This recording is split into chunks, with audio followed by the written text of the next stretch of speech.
ବକେୟା ମହଙ୍ଗା ଭତ୍ତାକୁ ନେଇ ଆସିଲା ବଡ଼ ଅପଡେଟ୍। ଅଷ୍ଟମ ବେତନ ଆୟୋଗ ଲାଗୁ ହେବା ମାତ୍ରେ କର୍ମଚାରୀଙ୍କୁ ମିଳିବ ଏତିକି ଟଙ୍କା ଏରିଆ। ଆସନ୍ତୁ ଜାଣିବା କ'ଣ ରହିଛି ସମ୍ପୂର୍ଣ୍ଣ ଅପଡେଟ୍। ତେବେ ଚ୍ୟାନେଲରେ ନୂଆ ଥିଲେ ଚ୍ୟାନେଲଟିକୁ ସବସ୍କ୍ରାଇବ୍ କରିବାକୁ ଭୁଲନ୍ତୁ ନାହିଁ, ସବୁଦିନ ଏମିତି ଗୁରୁତ୍ୱପୂର୍ଣ୍ଣ ଅପଡେଟ୍ ପାଇବା ପାଇଁ।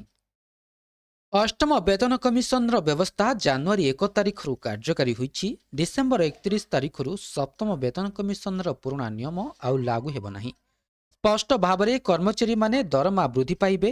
ଅଷ୍ଟମ ବେତନ କମିଶନ କାର୍ଯ୍ୟକାରୀ ହେବା ବିଷୟରେ ବହୁତ ଦିନ ଧରି ଆଲୋଚନା ହେଉଛି। ସରକାର ନୂଆବର୍ଷ ପାଇଁ କର୍ମଚାରୀମାନଙ୍କ ପାଇଁ ଖୁସି ଖବର ଆଣିଛନ୍ତି।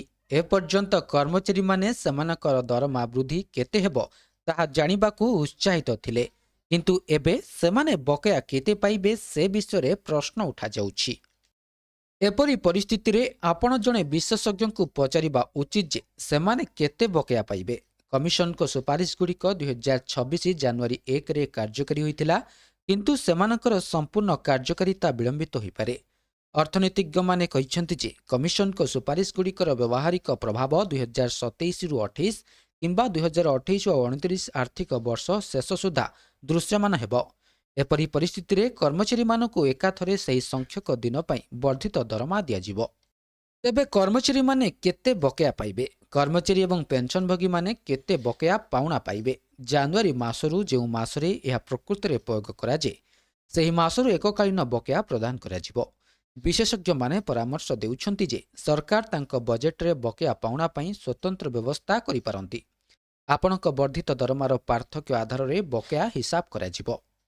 ଉଦାହରଣ ସ୍ୱରୂପ ଏହାକୁ ଏହିପରି ଭାବନ୍ତୁ, ଯଦି ଆପଣଙ୍କର ଦରମା 1 ଲକ୍ଷ ଏବଂ 1,50,000 ଟଙ୍କାକୁ ବୃଦ୍ଧି ପାଏ, ତେବେ ଅର୍ଥାତ୍ ପାର୍ଥକ୍ୟ ରହିବ 50,000 ଟଙ୍କା।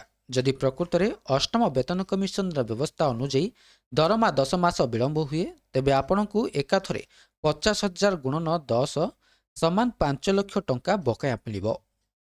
ତେବେ ଏହି ଯେଉଁ ଟିକସ ଯୋଗ୍ୟ ବକେୟା ହେବ କି ନାହିଁ?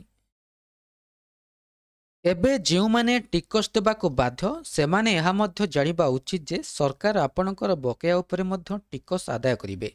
ବିଶେଷଜ୍ଞଙ୍କ ମତରେ ଅଷ୍ଟମ ବେତନ କମିଶନ ପରେ ଅନେକ କର୍ମଚାରୀ 30% ଟିକସ ସ୍ଲାବରେ ପଡ଼ିପାରନ୍ତି।